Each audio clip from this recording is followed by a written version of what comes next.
বন্ধুরা, আজকে দুপুরবেলা রান্না করলাম। কালকে তো মাছ ছিল কিছুটা, তা আজকে বেগুন আলু দিয়ে বাকি মাছ, তার সঙ্গে মাছের ডিম সব দিয়ে একটু করলাম। আমরা টক একটু গরম করে নিয়ে, এটা ছিল।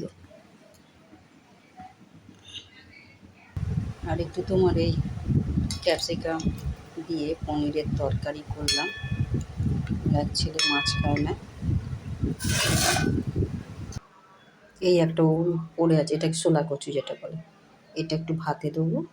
কাঁচা তেল, সর্ষের তেল আর কি কাঁচা লঙ্কা এইসব দিয়ে মেখে খেলে ভালো লাগে। এইভাবেই আমরা খাই অবশ্য গরম ভাতে। এই রান্না করলাম সিম্পল।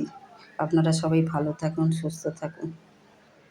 এই শসা আর এই লেবু কেটে রেখেছি, একটু জলে ফেলে রেখেছি।